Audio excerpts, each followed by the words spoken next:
Hey, what's up, Joe Joe in the morning, family? I hope everybody's having an absolute amazing day.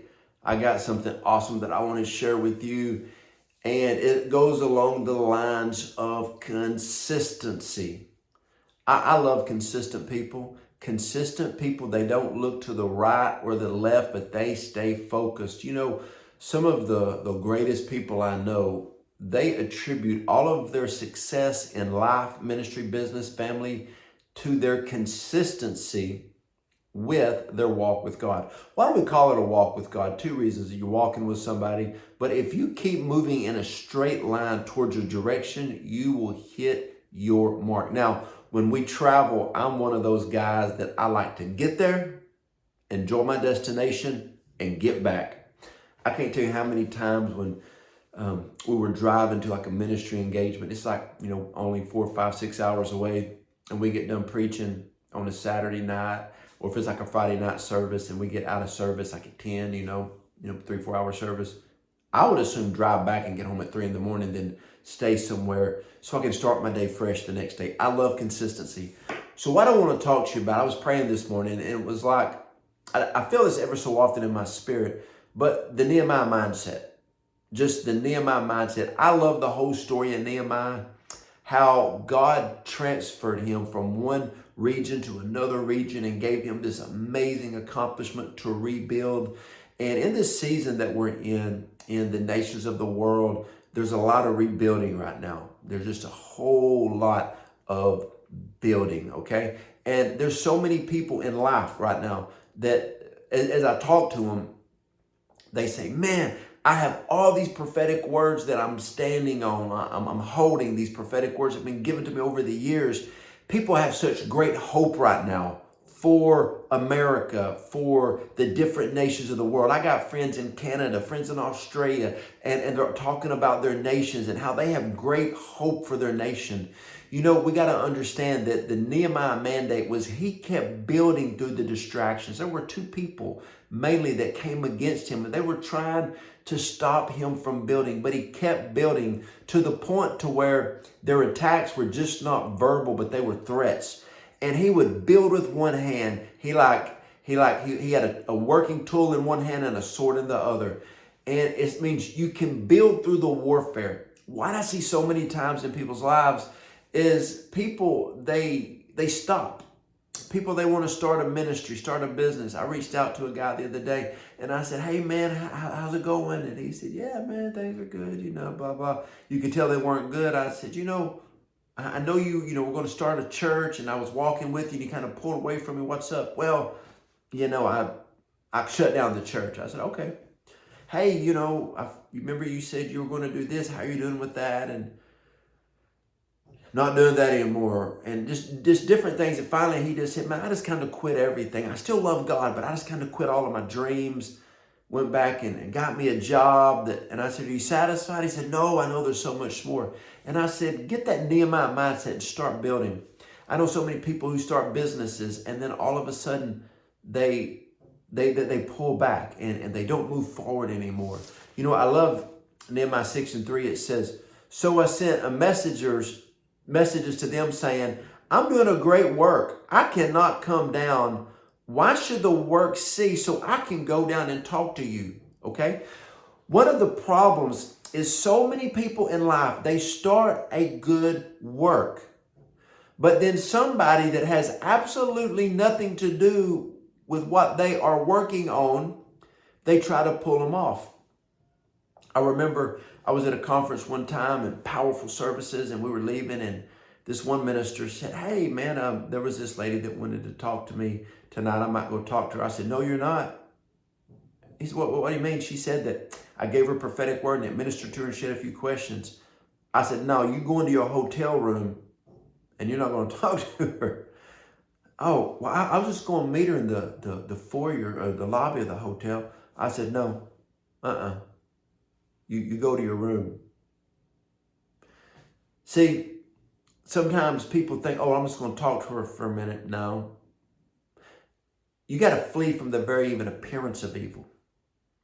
I saw somebody recently, man, they had a powerful business growing, a powerful, powerful business growing.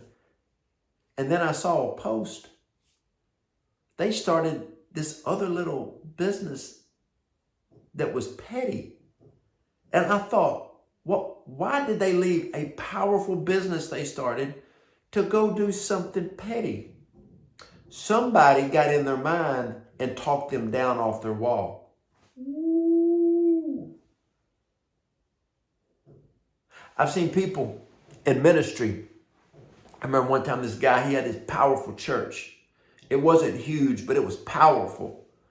And he would bring in different ministers and they would hype him up and he would say, you know, they say I should travel and I should travel and I should do this. I said, man, look, you're called to be a pastor. Don't let an apostle tell you need to go off and do this if it's not your calling. Well, these evangelists said, I would be great on the road. So he started doing all these promotions, trying to promote himself. He got a few doors opened up and his church dwindled away to almost nothing. That wasn't his calling. He came off his wall. You need to understand that when God gives us an assignment, it's like Nehemiah. Nehemiah would have stayed in his assignment until it was completed or he was killed. Most people don't have that mentality in life. Most people do not have that mentality. You know, this right here is my YouTube silver play button. Do you know how many just horrendous, horrific messages I've been sent over the last 3.5 years? That doesn't mean 100,000 subscribers. That doesn't mean that to me. What it means is longevity and consistency. Those books right there, it's 15 of them. You know, a lot of people would say, man, nobody's going to read your books. Nobody's going to read your books. Nobody wants to read your books. My publisher sent me a check yesterday. It's not the check that meant anything. It's not that there's 15 of them. It's how many people have told me, Joe, every book that you write gets better and better and better. Why? Consistency. Our health coaching company, I didn't get in this to make a big income. When I started, I got in it to help people. I didn't get in it for them to give me awards. I started because I knew that God wanted me to help people. And for 40 months now, I have been consistent in helping people. My wife and I have been married for 22 years, the 22 greatest years of her life. I'm just kidding. I married up 22 greatest years of my life. And you know what? We have been faithful, consistent for over 22 years. You have to understand this. You know, I have friends that are pastors. I had a friend of mine, he pastored a church for 25 years. He took the church when it was very little and grew it to a powerful church. And then the board got rid of him. And I said, let me tell you something. God's going to honor your consistency, but he will not honor what they did to you. That church is now down, it's about 20% of what it was a few years ago. They didn't honor consistency. He's blessed in what he's doing now. God honors consistency. Okay? A lot of people don't understand that. Another translation of Nehemiah 6:3, it says, I like when it says, why should I come down? He's here, they're mouthing, he has built this wall up. Why should he come down? I heard somebody say one time, never take advice from somebody that you wouldn't want to trade places with. Unfortunately, there's a lot of unhappy people in this world, and we get a lot of criticism, different things. All my favorite ministers I've ever talked to, they talk about how much criticism they get. Every business owner that I've ever talked to, I was talking to a guy recently, and he's a multi-millionaire. And he said, I have so much criticism, and all I do is help people. He said, but I refuse to quit because the amount of people that I help in my businesses, far outweigh the Sanballats and the Tobias that come against me. The people who constantly criticize me. See, you got to understand that when God gives you a calling, it's to change something. Kingdom people change something. Think about this. Your kingdom come, your will be done on earth as it is in heaven. What does that mean? God from heaven gives you a prophetic word by the Holy Spirit. A very good apostolic prophetic voice will confirm that word. Somebody really hears from the Lord by the Holy Spirit. A pastor will give you a word.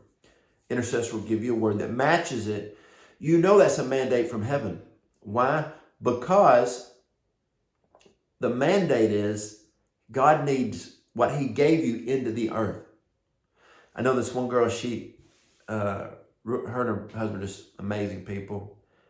And she said that the Lord called us to live a very, very simple life, and me to be a stay-at-home mom and to raise kids. Why do you think that is, Joe? You know, I dreamed of doing a few other things when I was young, but God says, I want you to stay home with your kids. Well, I told her, when I see your kids, I see powerful, powerful kids. You have no earthly idea who you're raising. You have no idea who you're raising. Okay? One of the problems with people is Nehemiah saw the wall completed before he laid the first stone. Or when Sanballat and Tobiah said rubbish. He saw it and worked until it was completed. Okay? You also got to think that in life, people quit too soon. I see so many people that have ran with us in our apostolic network, people have ran with us in our health coaching, people that I've helped with YouTube, their own YouTube channels. I've seen so many people start and then just quit. You know, people will never, I know so many people who work at like really good meals and plants and things like that. And if they stay there long enough, they will have a great retirement from that company. But some people bounce around. There's no long game. There's no consistency. You know, I love like when a sports team, they'll say, man, how do you feel about the loss today? And they're like, it was one game. We got a lot of games that was just one game. And so inconsistency, you fall, get back up. You're going to be okay. It's going to be all right. So Nehemiah understood that the further he got along in the process and the higher he built the wall, the more intense the struggle is. You will give up at a certain degree unless you have the mindset of a finisher, to finish strong. No matter what comes at you, no matter what happens, you will have a Nehemiah mindset and you will finish and accomplish everything that the Lord has for you. Proverbs 20:24. It is the Lord who directs your life. For each step you take is ordained by God to bring you closer to your destiny. Sometimes people quit too soon. They literally could take one more step and step right into their breakthrough. But they stopped being consistent. They stopped the Nehemiah mindset. Nehemiah could have quit at any time. The people around him would have probably been, yeah, the struggles were too hard. Life was too hard. But you know what? He kept going. Friends, I hope this helped you today. One of the things I mentioned were our books. We've written a lot of books. You can buy them, anywhere online. Walmart, Target, Amazon, Booksman, Barnes & Noble, all that stuff. We write them as resources. Okay, we write them as resources to help people. That's why we do what we do. If you need prayer, I love helping people through prayer. Go to the website, jojoedawson.net. Go to the contact button, hit it, send me a prayer request. And I just want to publicly thank our partners, our prayer partners, and our financial partners. We couldn't do what we do without you guys. We love you. And I hope this JoJo in the Morning helped you today.